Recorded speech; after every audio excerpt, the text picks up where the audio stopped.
Hello, everyone. Welcome to episode 3434, baby. I am your host, Lion, and I believe that your trauma is your fuel for greatness. I am so excited to have you join us as we learn from Farley as he shares stories from his childhood growing up in a sheltered and restricted environment, and then taking the leap of faith to explore into the unknown. An unknown that had him rely on the kindness of strangers, and in doing so wake up more deeply to the miracles of life. Slowly, he found his bearings and started making a life for himself with support from the community and his chosen family.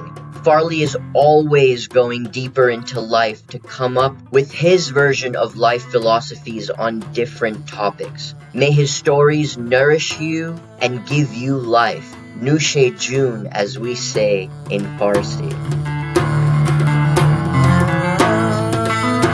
Hello, and hello to everybody. Welcome to episode 34. Good old 34 of the Get Out of Your Comfort Zone podcast. Today, we are going to be talking with my friend Farley. Hello, Farley. How's it going? Hello. It's going good. Hell yeah. I'm really excited for today's episode because it is very unique in a lot of ways, and I haven't met anybody like Farley, and so I'm very excited to be a part of sharing his story with you. And so with that, Farley, would you like to begin by telling us the story of how you and I met? Yeah, so we met at the center, which is a tea house slash yoga studio that has since been closed, but it was for a long time a really great place for community and connection, I think. And yeah, that's where we met. Wait, should I tell the story of the party that we met at? Yeah, please. Make Okay, it more illustrious. so Paint us a picture with your words, mate. I think it was a Christmas party, and there were a bunch of people there. And I met Lion, and Lion was wearing a sheer negligee with a pair of panties underneath and nothing else. and I don't know, that was pretty eye-catching. But when I eventually met him and talked with him, he was super friendly and sweet, and we became friends. And I don't remember what we talked about, but that was a memorable first meeting, especially I think because no one else was dressed that way. And also the center it's a yoga studio, and there are a lot of, I think compared to other third spaces that I have been in, there's, I think, a lot more women there. It's a very female friendly space, and no one seemed put off by the way he was dressed at all. And so I don't know. I was just I could tell that there was a lot of acceptance for the type of expression, and it was fun. I don't know. Hell yeah. Made quite the impression. Thank you for that, Farley. So, you had a very interesting upbringing. In your own words, you grew up in a cult in Northern California, where you felt like you were isolated and socially stunted, and then eventually depressed as a result. And you shared some coping mechanisms. You talked about some of your siblings' coping mechanisms, and you grew up in a big family, with some big age differences between the two waves of children. Mm. Um, and you talk a lot about your father and how he is someone who touts the values of independence and self-reliance. However, growing up, you did not feel like you were shown as much how to be independent and self-reliant and emotionally self-sufficient, and like how to financially, um, like earn for yourself to basically go out on your own and thrive. Mm. And so, could you begin by telling us the story of and painting us a picture, of what it was like growing up in your household with your siblings, being homeschooled, and how you coped, basically your time period until you moved out. Yeah. Uh, yeah. So that's really broad. Okay. So if I leave anything out, please. Not Let me to know. worry, I got Um, you. so grew up in it was a very large family. I'm one of nine kids, so there was eight of us. And the age range is approximately 15 years from the oldest to the youngest. Uh, Mm, and it's an extremely religious uh, family situation. My parents are, as aforementioned, a part of a cult, and they took it very, very seriously. There's a lot of, so it's a Christian, but I think the best way to paint the picture is to say, imagine like the classical sort of Mormon uh, aesthetic, and it was very, very close to that. Just homeschooled, K through 12. I never went to school, and also heavy indoctrination in our schooling and the types of things we were allowed to access to make sure that everything was religious, coded. There was a lot of anti-science stuff, although I sort of picked which things that were very, very, very much tried to emphasize things like evolution isn't real, and also a lot of stuff along that lines.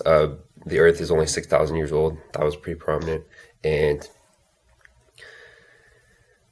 a lot of religious fundamentalism. So okay, let's see. So yeah, growing up in such a large family, without going to school, we didn't really have any other people that we hung out with. I think we had a church group, but mm, definitely didn't spend as much time with them as you would want to sort of like develop socially. And mm,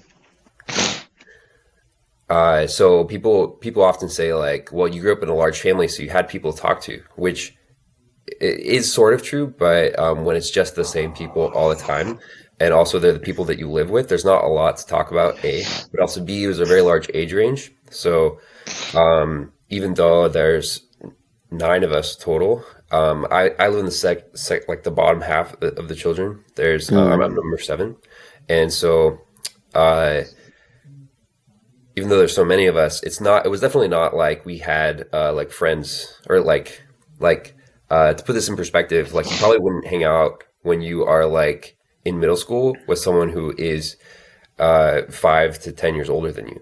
And mm, so that was exactly the case with me and my siblings. So really, even though there's eight of us, really it was more like I only had like one friend, which was my younger brother, and then everyone else was like too far out of age range. And and yeah, so it's just like extremely isolating and sort of like devoid of stimulus kind of environment. We were Yeah, we didn't have television, although we were allowed to watch movies, especially later on. My parents went through like different stages of like what kinds of things they thought were important to restrict in our lives. And in the beginning, especially for my older siblings, it was much more intense. They wouldn't let them listen to any music at all that wasn't Christian and or worship music.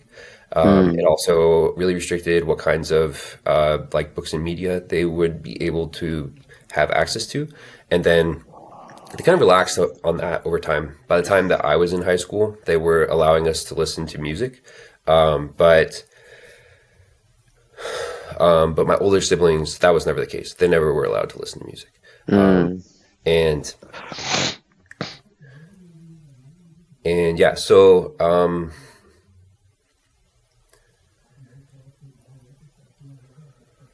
let's see. So I think like yes about coping mechanisms. So I think we were all like extremely understimulated and also I think depressed. Although I don't think any of us really had the context to know at the time that we were. Uh, and I know that we were allowed to read books, and I was addicted to novels for probably my entire life before I was an adult. I was Mm, reading books, especially as a child when I was like 12 years old. I was reading books for like 6 to 8 hours a day, and I probably read mm. like 1,000 books as a child. But it was mostly as an escape mechanism, trying to not be present because there wasn't really anything to be present for. And yeah, yeah, it was kind of just like a lot of boredom and also just like a lot of arrested development, like out of our hands. Like we weren't put in a place where we could develop socially, and also like yeah, just like a lot of social context stuff that was just never couldn't pick up on it because it wasn't there. So I'm curious, considering what a voracious reader you were, is there any novel series that comes to you that, you were really into? What are a few, if you care to share, if you remember that time? Uh, from my childhood, honestly, I don't think I want to share from my childhood because the breadth of books that I read at that point wasn't even that great. Because even though we like reading was one of my primary escapes, we didn't still didn't have access to that many books. We went to the library sometimes, but not really often enough. There was still a lot of boredom, even though we were reading so much. And but I definitely I am still a big reader and have read a lot in my adult life, especially audiobooks. That's primarily how I consume now. And the Red Rising series by Pierce Brown is amazing. So good. It's like it technically a space opera, I think. It's about uh actually I don't know if I want to get into what it's Wait, about, but it's amazing. this isn't from your childhood though. No, Okay. if you want like the one of the main book series that I read from my childhood, Yeah. there's a Redwall book series. It's about like sort of like medieval times, animal characters who like go on adventures and I don't know, fight with swords and stuff. Redwall. Those are pretty entertaining. But that was probably like one of my favorite things when I was a kid. Red Wall. Yeah, Redwall. Red Wall. All right, Yeah. listeners, audience members, book series recommendation. All right. Well, so you're growing up in this household Mm. and you are homeschooled for through high school, right? And you aren't really taught how to be independent. You haven't really had a job at this point. And then something happens and you get kicked out of your house. And so tell us the story of what happened and basically how you managed to survive and a few of the miracles that, well, you know what?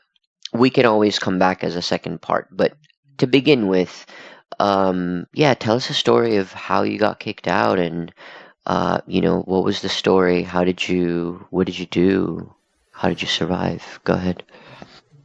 So I was 19, just turned 19, and my dad kicked me out of the house for wearing holy jeans. So I had a pair of jeans with some holes in them, and at the time that was the style, and I had always wanted a pair of holy jeans, and I finally got some, and I was wearing them, and eventually one day my dad, I think he had neglected to notice for a few weeks, I think on purpose, because he knew if he did notice, then he would have to do something about it. Mm, But also I think I was old enough at the time, and I think he had sort of been thinking about kicking me out anyway. And so he used these holy jeans as an excuse to kick me out. Um, but um, but yeah, so I didn't have anything to do or anywhere to go at the time. I had a car, I had a Toyota Corolla.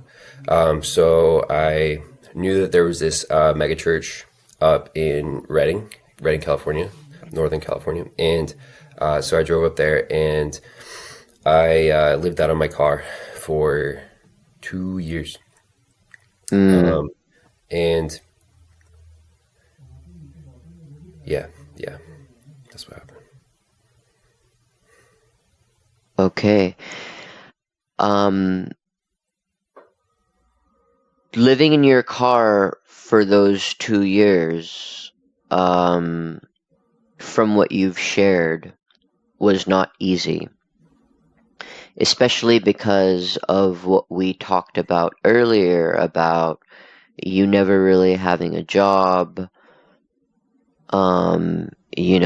and not being taught, sort of, um, some of the important skills. And so that inadvertently led to some hard times while you were living in your car Yeah. and some periods of destitution and desperate times. Um, can you tell us a story of, that miracle that you were telling me about, when you were like almost out of money? So, okay, for context, Yeah. I was 19 years old and had Mm, like zero ability to make friends or meet people or any really sort of knowledge about like how to live and interact in the world. Theoretically, you can get a job and support yourself. And that was also theoretically true for me, but in practice, it wasn't really true. I had crippling, intense social anxiety. No idea how to apply for a job. No idea how to like really do almost anything. I moved into my car and moved up to Reading. So when I was growing up, my parents liked camping, and then also they rolled us in the Boy Scouts. So we were doing Boy Scout stuff, and the main takeaway from that was basically I knew how to camp. I knew how to do camping style stuff, and so when I moved into my car, it was a lot like camping, and I knew how to do that. So honestly, moving into the car was the least stressful part about those years when I was living in Reading. It was definitely not like pleasant, I think, to live in a car, but it wasn't like the worst thing.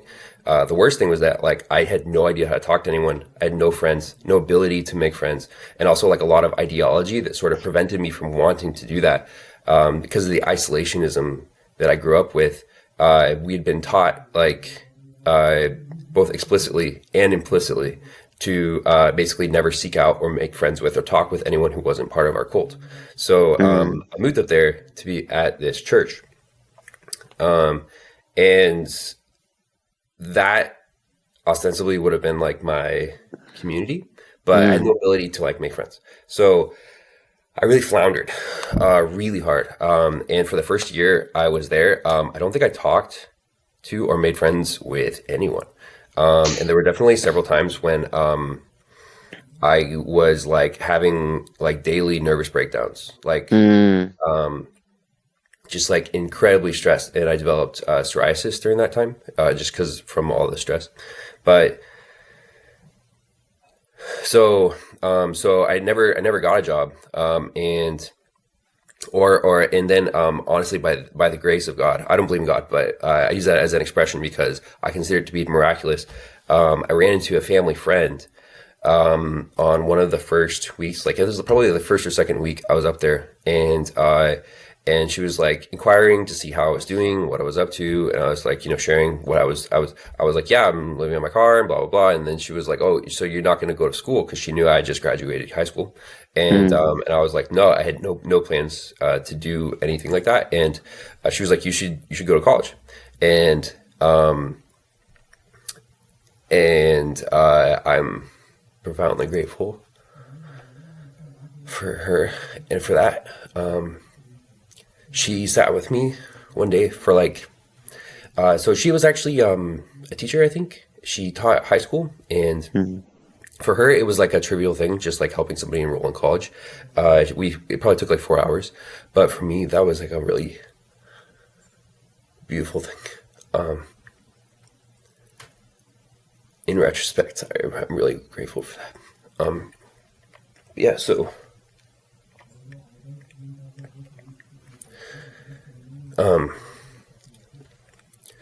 I enrolled in school, and I was like 2 weeks late to the start of the semester, and Mm, or maybe more. It was a crazy thing. It was a crazy thing. I was like, oh, I'm going to go to school now. So I went to school. I applied for and got financial aid, and that financial aid for school was like a big part of my ability to survive while living in my car, mm, because I think they give you something like 4 to 5 grand a semester or maybe a year, to go to school in California, and as financial aid. And for me, that was just like enough money to eke by, while I was living in my car. So that was a big part of like how I survived. And then also just like going to school, obviously profoundly like helpful and useful thing. I learned a lot. I didn't really make friends at school at first, and I never did at the community college. I really had no ability to make friends, but at least I was learning stuff, and that was really helpful. mm, I think it was my first experience actually learning useful things, and not just like, I mean, in high school, it's debatable how much of what you learn is actually useful in adulthood. But in college, it's much less like that. There's still a lot of things that are like not that useful, but there was a lot of things like I took my first like biology class where I actually like I think got a realistic perspective on like what biology is, and mm, there was a lot of experiences like that where it's like I think my first adult experience, and yeah, and then also during that time, I was going to this church, and I made a friend at a Bible study who knew about my situation, and she connected me with an elderly couple who they helped pay for some of my food at a local cafeteria, and they were just, I think they were looking for a place to sort of like help and do good in young people's lives. And I think I met with them like twice or something. And they asked me like, we had a conversation, but they asked me like, what were my grades like?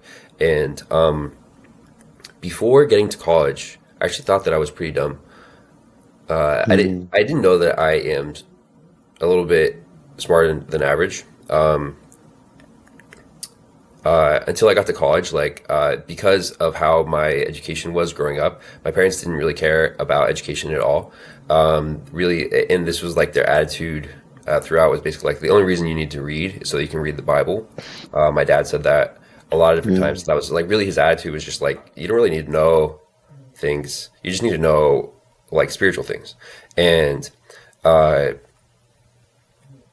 So they asked me about my grades, and I had been sort of like skating through school in high school without knowing that, without any context, you know. Mm, Uh, and so when I got to college, I think a little bit pleasantly surprised to find that I wasn't actually like really stupid. I was like moderately smart. Like I could do college without a lot of effort, but also I don't know, anyway. So they asked me about my grades, and I told them, and then they were happy with my grades. They thought that I was doing well enough that like I wasn't like gonna drop out of school, or like, you know, I mm, wasn't putting in zero effort, and so they paid for my food, and that was also like a really big help. There were a lot of things though during that time that you asked about, like miracles, and I feel like there were a lot of things that during that time that in retrospect I consider to be just like I'm crazy surprised that I made it. You know, there was a lot of things that could have gone wrong, and yeah, grateful. mm. Hell yeah. Um, Thank you for that.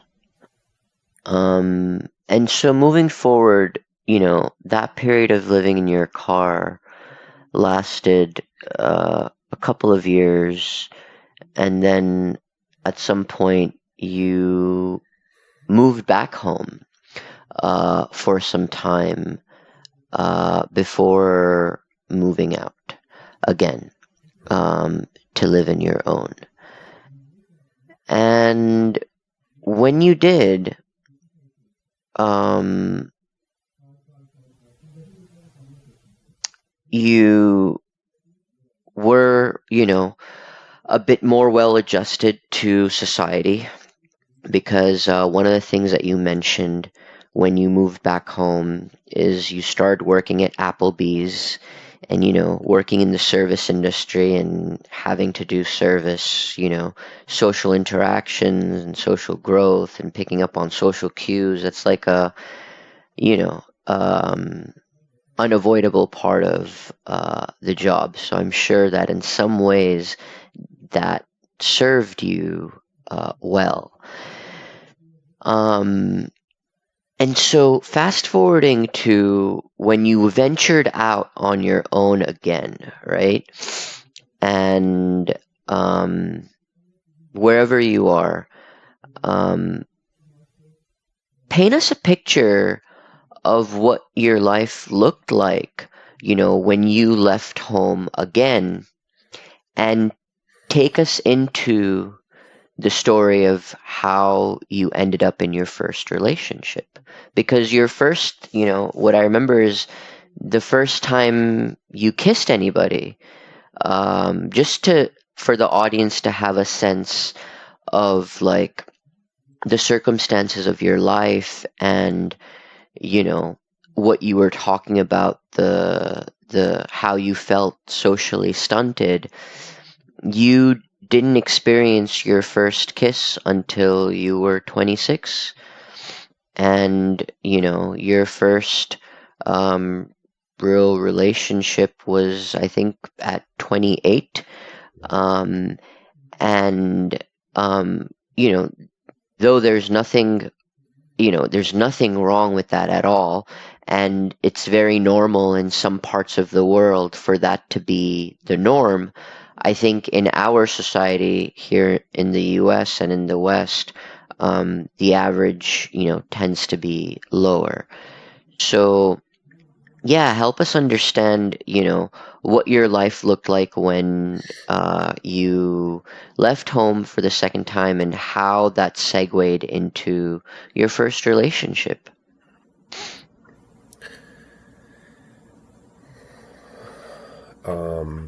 Yeah. Okay. So for context, Mm, when I was in community college, at first I was studying music because in high school, one of the very few things that I did that I was proud of was I played classical piano a bit, and whoa, nice. yeah, uh, but again, for context, like there was a lot of like doing things without knowing why you do them. And so I did the classical piano because my parents wanted me to. They Mm, thought that it would be a good thing, and they made all of my siblings play music. So we all mm, played either the piano or the violin or guitar. But it was one of those things where it was very performative. They thought it would be good for us, and we did it. But I don't think any of us liked it, and I definitely didn't like it either. But again, like no context. So when I got to college, it was one of the only things I'd ever done that I was mm, good at. Not saying I liked it. I don't think I ever did, but it was one of the only things I did that I was good at. So when I got to college, I was like, I guess I'll do music because it's one of the only things I've done. And that was like a big mistake and a huge waste of time. I got an associate's degree in music, and it was like I wish I could take all of that effort back because never wanted to do it. And even halfway through the music degree, I knew I didn't want to do it, but I didn't know what else I wanted to do. I had no context, no awareness of what other things there were to do. Again, just like incredibly stunted, socially isolated. So after that experience, I did move back home for about 2 more years, and I took a gap year to try and figure out what I wanted to do. And then through process of elimination, I was like, I know I like technical stuff. I like computers. Maybe I'll do computer science.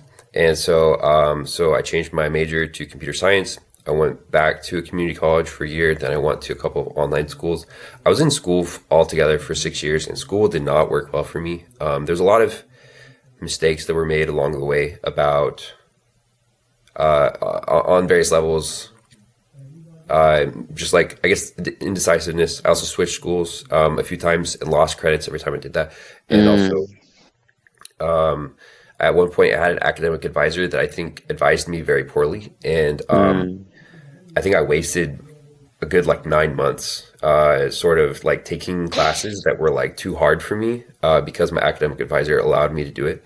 And uh, anyway, so like long story short, in I want to say 2015, maybe 2016, I was a computer science student who was struggling really hard, and I got an internship at a local software company to do web development, and that I think also is a thing that I consider to be like almost miraculous, considering that mm, uh, it was like I think it's literally the only software company in the area that I was. I was in Yuba City at the time, which is a small town in basically agricultural Northern California, and there aren't software companies there. So it was a really small company, and the guy who owned it was just a really generous person, and he let me come and be an intern. I worked really hard mm, for 3 months learning web development, and then they hired me on as a web developer after that. And it became really clear in the short time that I was there that I was learning so much more on the job than I was in school, that school was kind of a mm, joke by comparison. And so I dropped out of school and did that. I was there for a year, and then I moved to Sacramento after that to get my first software job in Sacramento, and that was like a big step up in terms of pay and also like quality of life. And so at this point, I was 27 years old,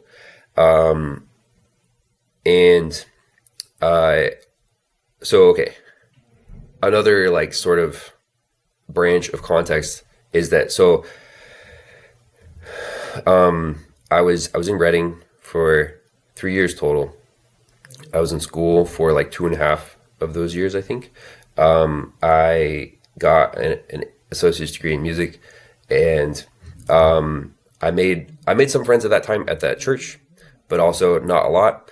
I came back home and I was very introverted for like almost 2 years. I didn't have almost any friends. Then I made some friends locally in Yuba City, and again, like, but they were just friends, like, because of the way that the cult structures like romantic relationships. There's basically no purpose of having a romantic relationship unless you intend to get married, and also no reason to want to be married because you would never sort of like meet people in like a context where you might explore romantic sort of like connections. It's just like very isolating and silly. It's like very sort of like chicken and egg sort of problem where you can't do either. So it's a catch-22. And so I never had any romantic relationships or connections. And then when I was 26 years old, I was really starting to feel the weight of that. I had been for a long time, just feeling super lonely. And I think I'm a people person. I love people. And also I could feel, even though like never in my life had I had like a lot of friends or any romantic connections, I always had wanted it and also felt like powerfully the absence of it. And so I realized at one point I was just like, God isn't going to bring me a spouse the way they tell me that he is. I need to go and get one. And so I like thought about it and prayed about it for a long time, and eventually realized that I need to like start like trying to date. So eventually started trying to date some of these church girls that were around, which is very bottom of the barrel experience. There were not a lot of church girls to pick from in the first place, and so I went on some dates and eventually had my first kiss when I was 26. Then the following year, I was 27. I moved to Sacramento, got my first software job, and also was dating more. Started using the dating apps for the first time, and still only dating Christian girls because I was still, deep in the cult. And eventually, I got my first like real relationship. I met this girl, and we hit it off instantly. So another bit of context is that I'm a nerd. I'm very nerdy. This is like, I think a large part of the reason why I like software. I've always loved all kinds of engineering, and I really fit in well with that card. I also love science. And even though, because of the way the cult was, there's a lot of science that they sort of deny.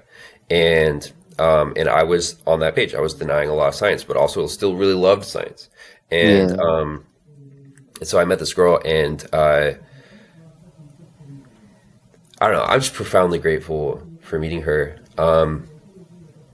We fell in love, and we actually, I think we were like a really good match in terms of like our personalities and our passions. She loves science. I love science. We really connected on a lot of levels. She was hilarious. She was super funny, and I fell totally in love with her. And but like for context, this was not just my first time falling in love. I think this was my first time ever meeting somebody that I liked. Does that make sense? Like, and I don't just mean romantically. I mean like period. Like having people who were the way I was, like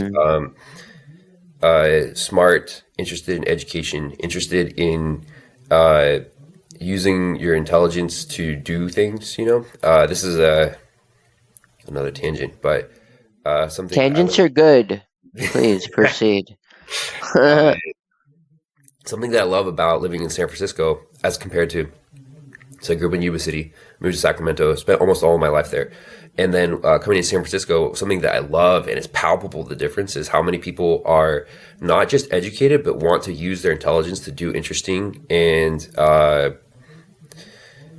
don't know, it's just to do stuff. Like, and so this is a common complaint that I have that I tell people is that like, when you get farther away from San Francisco, what you find is often that it's not that people are less intelligent, definitely not, or less educated even. Although there's probably more educated people around here, but it's that people want to use their intelligence and their education to do stuff. And when you get further away, often you find that like that is not the case. People are very interested, like very sort of complacent and not ambitious, not wanting to do ventures. Like people want a house, a family, a dog, and access to nature often, and that's all that they want. That's it. That's the extent of their ambition, and they're fine with that. And I've never been fine with that. And also, I find that often, like here in San Francisco, you find people who are not. They're just like ambitious people, And so, when I met that girl and fell in love, she's ambitious. She was a pre-med student studying to become a doctor, and she was ambitious, and we just like clicked on so many levels. And I realized for the first time that I'm also ambitious, and then she broke up with me. It was a short relationship. It really only lasted long enough for me to like fall head over heels in love, and then Mm. it ended uh, essentially because I was in a cult. And she was like, dude, it's not working. Like our values don't align.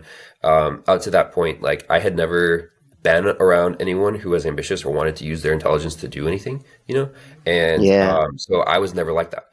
I had never been exposed to it, you know? And so there's just like a lot of like values mismatches. Like I hadn't to that point like really cared about education or career. Like except for like I did care about them, but not it wasn't like a primary concern. You know, for her it was a primary concern. And there's a lot of other things where it's just like she was just like, yeah, you're just not on the same path as I am. And I was like, well, Mm. and also like to that point, like I was not on that path at all, and didn't even know that I wanted to be. And in meeting her, she's like I learned a lot, you know, about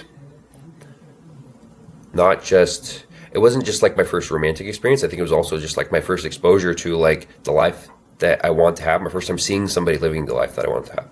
Mm. So it was like it was very impactful, and so she broke it off, and that was very painful. Not just for losing her though. It was because like I realized for the first time that there's a life that I want to have, and I wasn't having it at all. And also, it was like I was on the opposite path. I was moving away from it, and Mm. and uh, and then she broke up with me, and because of that, there was a lot of pain and also like a lot of like reckoning. I just like started to question all of the stuff from the cult a lot for the first time, and Yeah. eventually it took kind of a while, about 9 months, but eventually walked away from my faith, and then I fell into a deep black depression,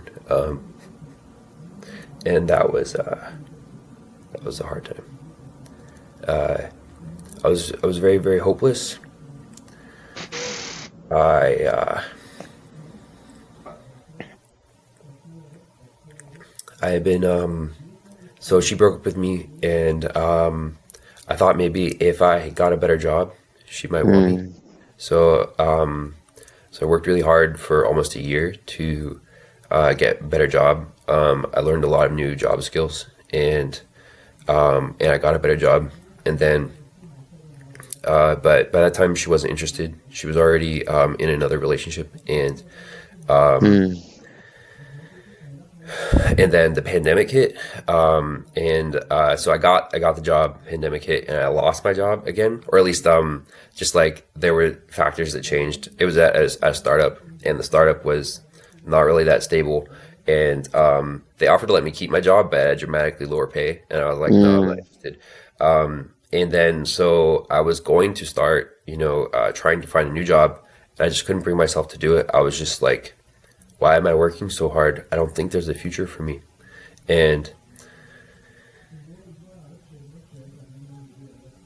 so yeah, and then I had like a year of really bad times.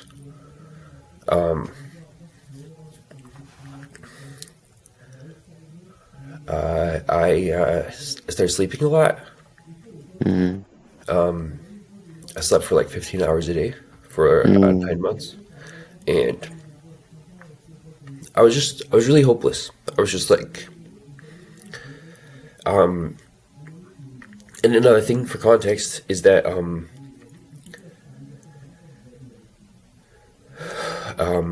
at where I'd been living at the time in Sacramento, Mm. there just weren't a lot of people who were like me, and and I knew from a little bit of experience that finding people that are like me is kind of rare and difficult there.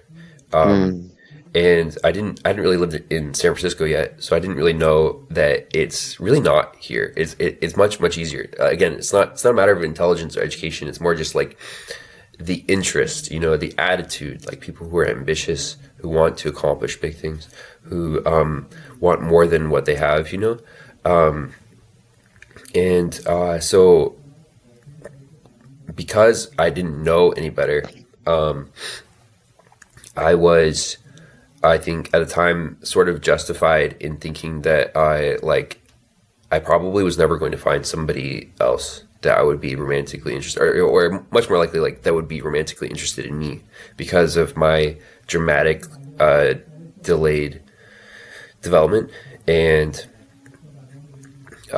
my lack of like career development, my lack of education, and Mm. all these things that I thought would probably just make it so that I would never. And again, like still because of my delayed development, like my social skills now because of my project and my passion are pretty good now. But at the time, they weren't that great, and so my ability to meet people was still just like it was like bottom of the barrel. I was super introverted, and I was just like, I'm never gonna meet somebody that I'm going to want to be with or who will want to be with me. And I'm just like, my life is just the start of my life has been delayed too long. I don't think I can reasonably start. And so I was just like, I was very, very, very hopeless. And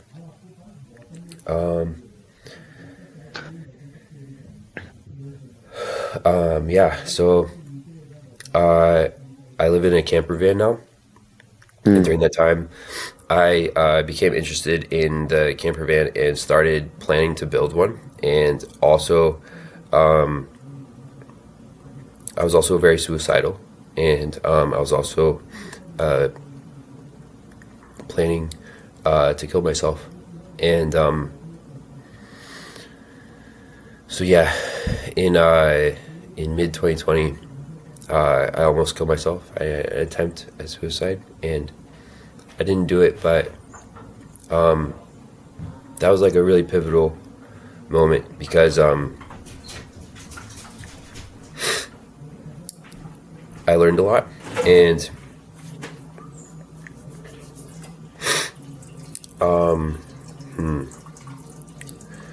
where should I take the story from here? So essentially, after after all that depression and the attempt at suicide,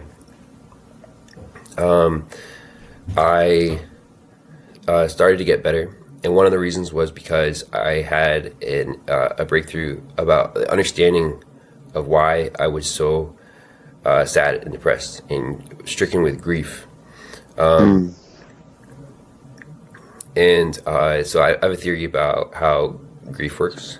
I don't know if I should talk about it. What do you think? Um, I was gonna take it into the philosophy of love.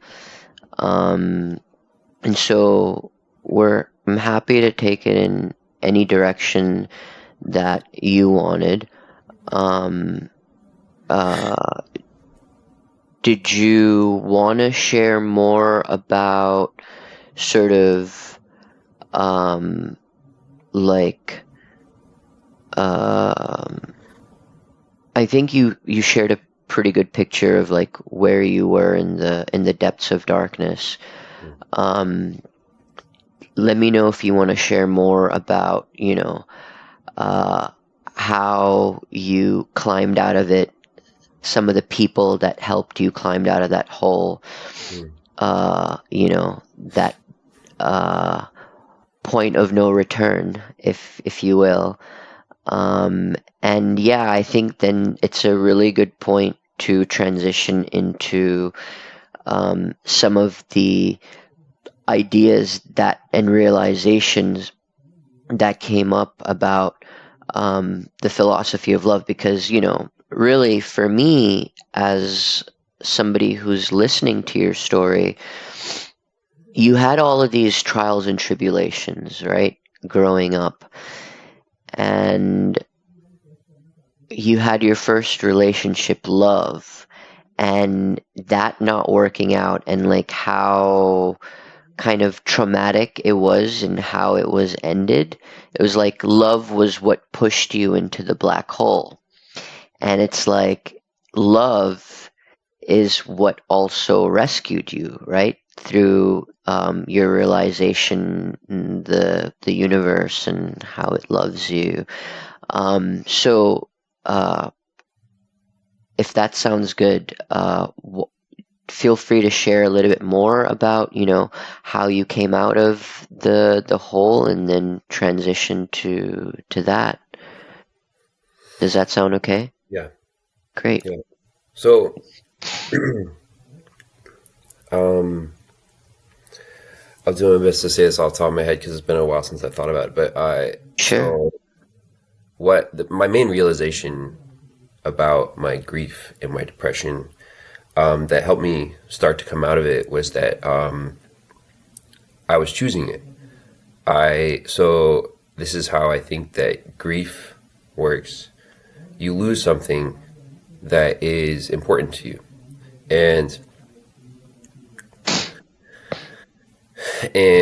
I think there's usually two manifestations of grief, and one of them, and this is the one that I was doing, was that you focus on the thing that you lost really hard in order to affirm to yourself that it mattered to you, and in so doing, usually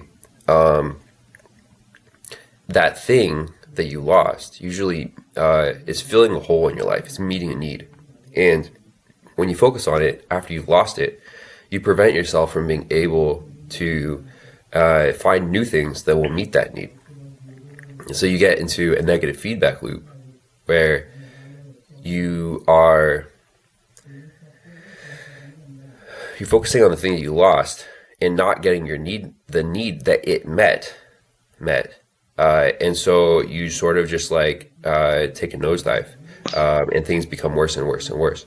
And that's why grief is so debilitating. There's another possible path that you could also deny that it meant anything to you.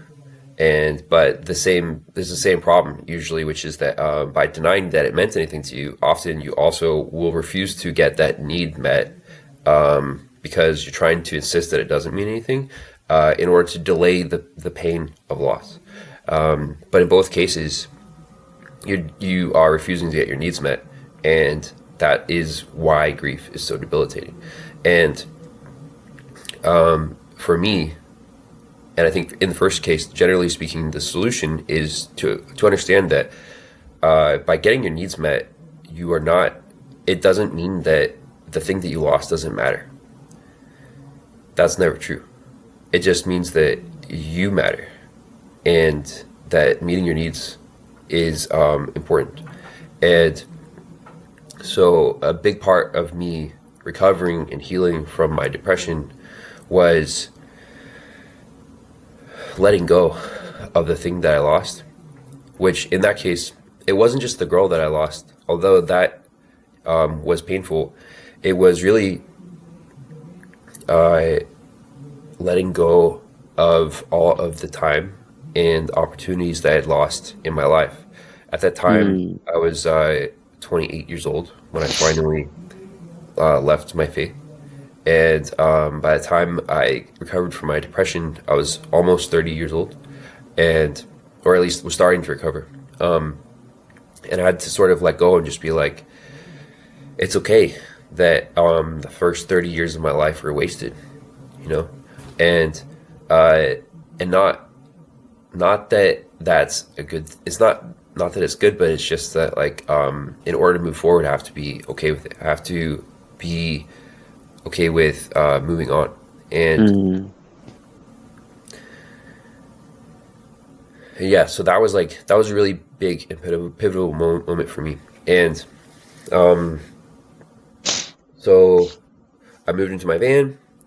I was still very depressed, but slowly getting better, not suicidal anymore. And I moved out to the Bay Area. I was bouncing around for a little bit. I got my first girlfriend in late 2020. I say first girlfriend because even though the other relationship where I first fell in love, I don't think I would say necessarily that she was my girlfriend yet. It was about 2 months maybe relationship, maybe a little bit less, and so it was very brief. And and I would say we were dating, but not really like together, you know. And so I got my first girlfriend. That lasted for about 9 months. I was in San Bruno and in the van, and I was like slowly getting better. I was studying a lot of software stuff, and then I moved to San Francisco. I got another girlfriend, and this is where my transition into the philosophy stuff really started to take off because I was introduced to psychedelics for the first time by my second girlfriend, and that was a really big and pivotal thing. It really opened my eyes, and I think the first time I did psychedelics was the first time I really truly realized that I could never be depressed again, or at least like that how little depression makes sense. And what I mean by that is that I had tremendous hope. And I really wish that I had tried psychedelics earlier because I think that there's a really strong chance that I never would have gone through the 2 years of pain and suffering of my depression if I had had a chance to glimpse other ways of approaching reality. And so, but also that my second girlfriend was just a profoundly impactful relationship. She's a really remarkable person. She's like an extremely talented socialite. And again, me like growing up super isolated and socially stunted, just being around her was just like illuminating, you know.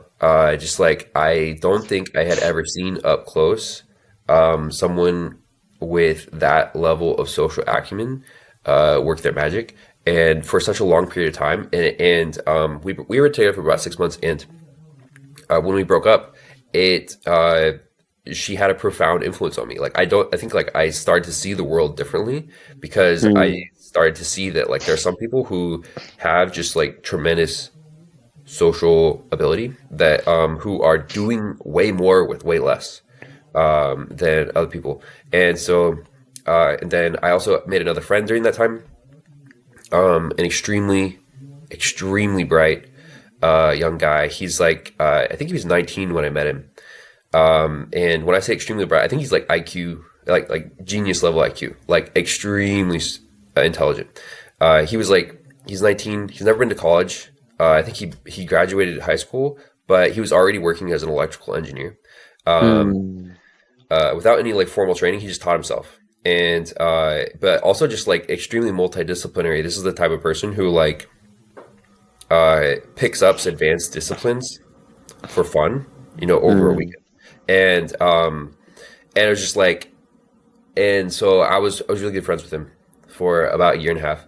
And that also relationship had a profound influence on me because like I many times was in situations with him where we would start with the same starting conditions, and he would make categorically different decisions and usually come out like 10 times better, like way better results with the same starting inputs.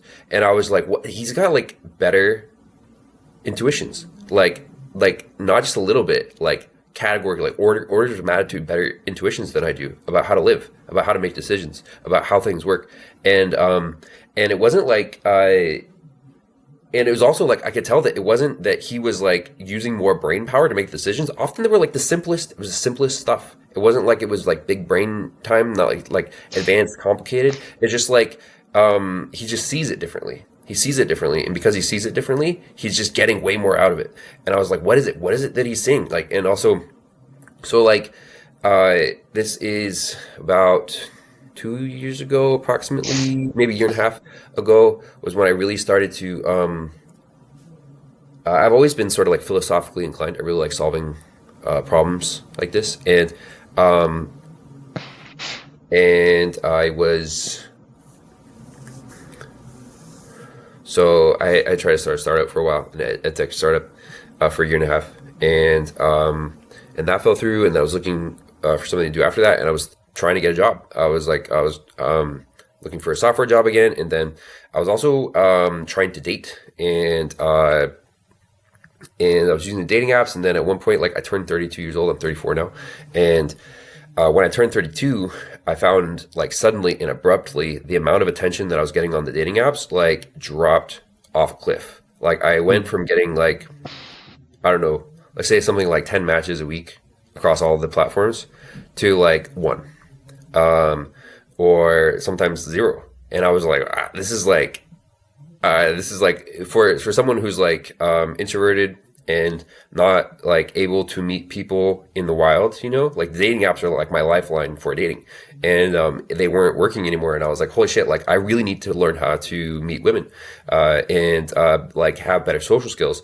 And I was asking these questions like, who can tell me how to do it? And so like I had this example from my previous ex who's like a really talented socialite, and also this other guy who's really young and super bright and just had like way like better intuitions about how to make decisions. And I was like, obviously there are people who know how to do things better than I do, but also I don't think they can explain it. Like neither of them, when asked, would give any sort of intelligible answer about like how it is that they're doing what they're doing. They just know, you know.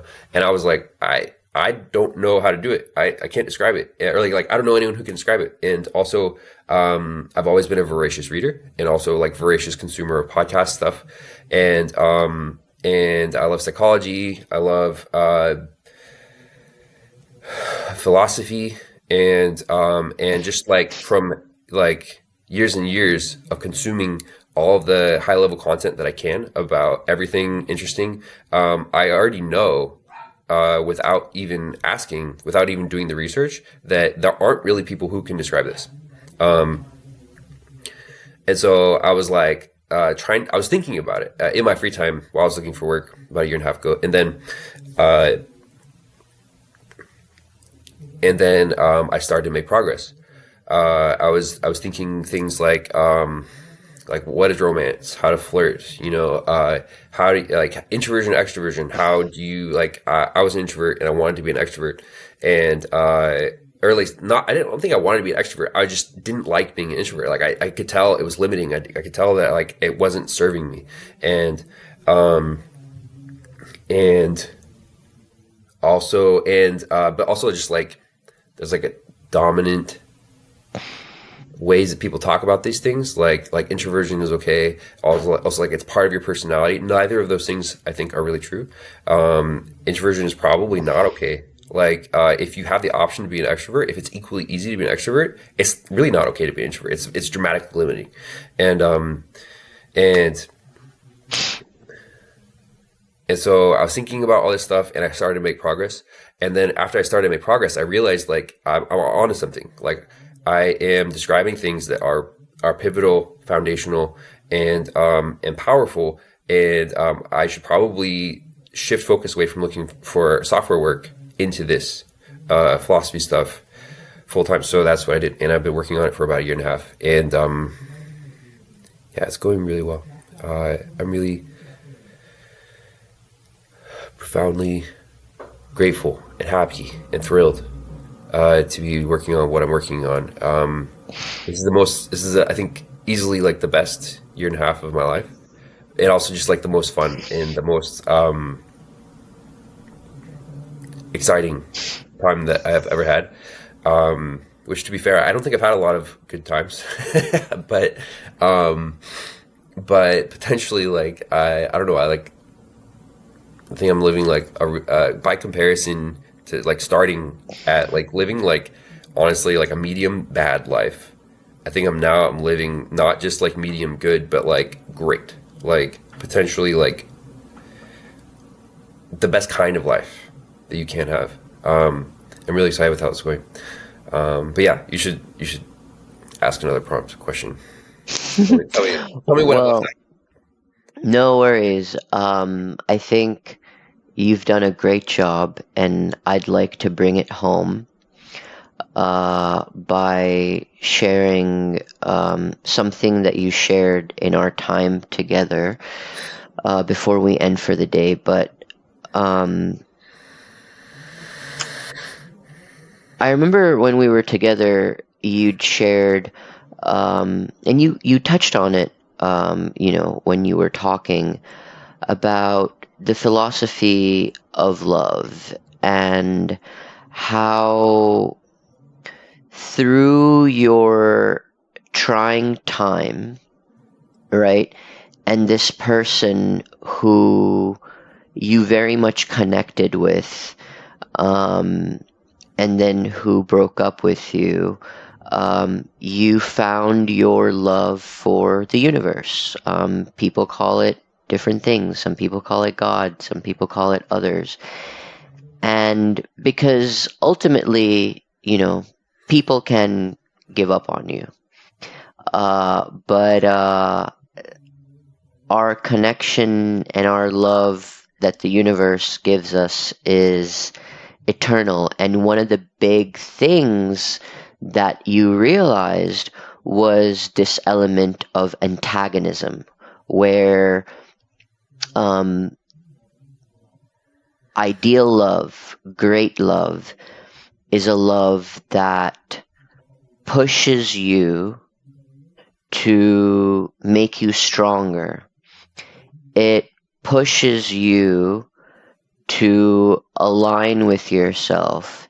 It pushes you to evolve and grow. And, struggle is the meaning of life. And I think you acknowledge that, despite all of these changes, there's still struggle in your life. However, you have grown and evolved a lot, and you feel more aligned that your day to day and your journey is in alignment with your destiny, your path, as a result of the love that the universe has for you, your relationship with the universe, which has defined your philosophy of love. And ultimately, one of the things that you said that I want to end this episode on is that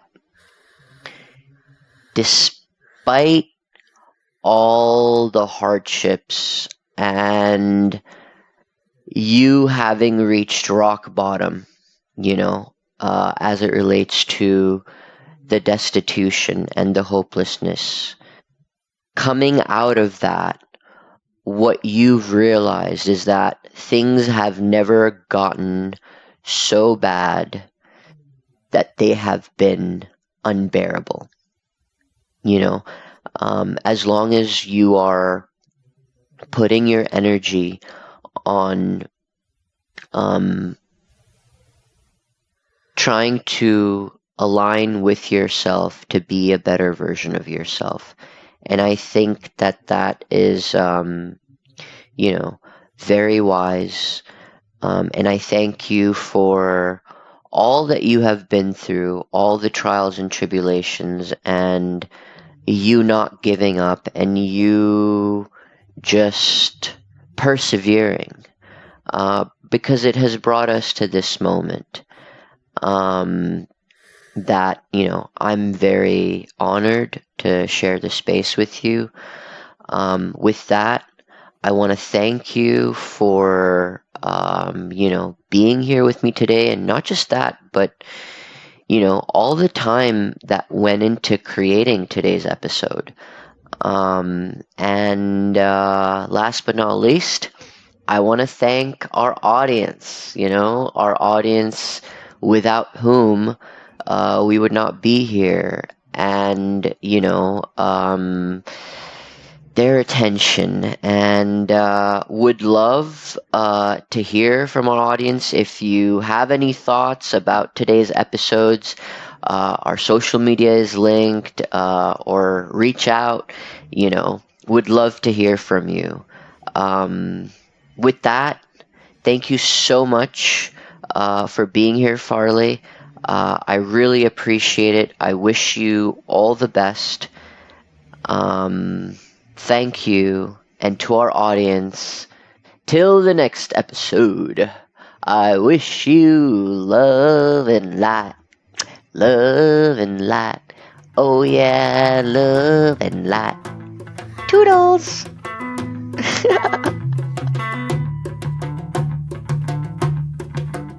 Thank you so much for tuning in to this episode of the Get Out of Your Comfort Zone series. I hope it moved you and inspired you if you are feeling stuck with something in your life. If you would like to further connect with our guest, please see their contact in the description. Please consider taking a moment to rate this podcast. Please also consider showing us some love on your Instagram story. You can find our info in the episode description. Until the next episode, I wish you infinite love and light. Thank you so much for tuning in.